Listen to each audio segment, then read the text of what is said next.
Today, about 1 billion adults are illiterate, nearly 2/3 of whom are women. Illiteracy is not going away quickly either. The rate we're going, we will still have a lot of it a century from now.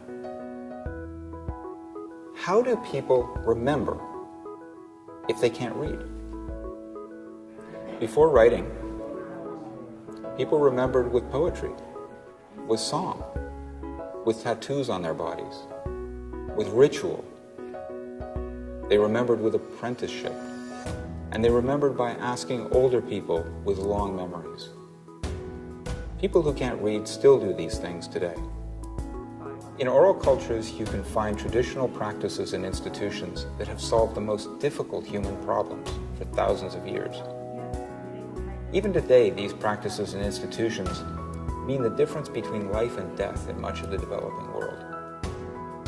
At My Oral Village, we are walking hand in hand with oral villagers into our modern world. Oral savings practices involve cows and wooden planks and doing favors for others. But today, if you don't have the skills to manage and save cash, you are very vulnerable. So our first task involves building financial numeracy skills, which help villagers to adapt to the cash economy and to the modern financial system. Oral villagers will buy and sell things for cash, but if they want to save or plan for the future, they use non-cash stores of value. If they earn cash, for example by selling produce in the market, they will quickly exchange it for a cow or for building materials or a promise of future help from a neighbor or relative. If you can't count or calculate, it's easier and safer to manage your plans for the future with cows than with cash. The numbers are a lot smaller, and you don't have to write anything down.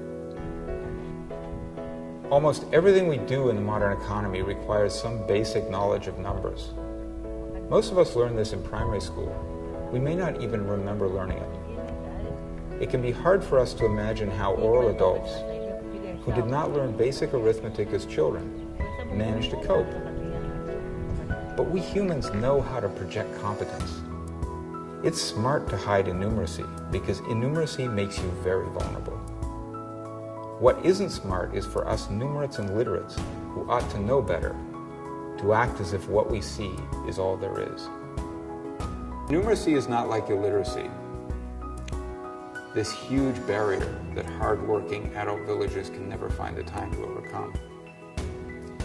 Innumeracy involves a few very specific and very correctable gaps in people's skills and abilities. People will acquire those skills if they see the benefit. And the benefit is to be able to use financial services like savings accounts and loans without fear of making mistakes or of getting ripped off. At My Oral Village, we want to know what these skill gaps are so we can find solutions.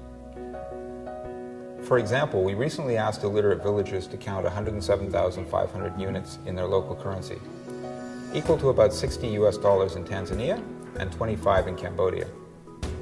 Half of these villagers had never been to school at all, not even for a day. We were impressed that 3/4 got it right, although it involves about 15 to 20 local notes of different denominations. Then we asked them to show us the same number from a list of 5 written numbers. In most, there was a 0 missing, or an extra 0, or a 0 in the wrong place. As you know, if we misread something like this on an account statement, we can lose a lot of money. About half would not even answer this question. They just felt it was impossible and gave up. Most of the rest got it wrong. Only 12 out of 80 succeeded. In the world of microfinance, we deliver poor people's financial information to them in precisely the kind of information packages they cannot understand. And we do nothing to help them, although the cost of helping them would be insignificant compared to the benefit. Why do we do this? At My Oral Village, we are crafting solutions to help adult villagers who are stranded in the oral world to cross the bridge into full financial inclusion. Our solutions are based on two defining principles.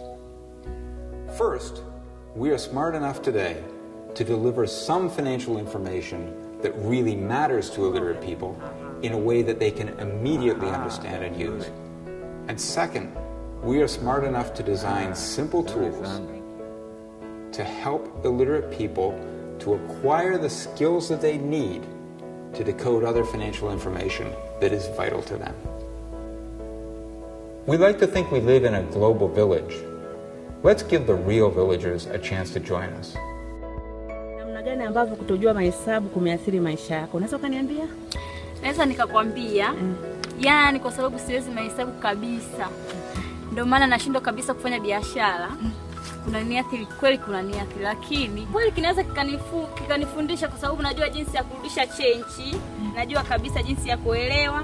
Hapa kama hivi mnakuwa mnanifunza kabisa jinsi ya kurudisha change. Najua mtu fulani kanipa labda shilingi fulani, jinsi ya kumrudisha change nikiangalia hapa kabisa. Msaada, kinaweza kama msaada mkubwa sana. Kwa hiyo unafurahia? Sana kabisa.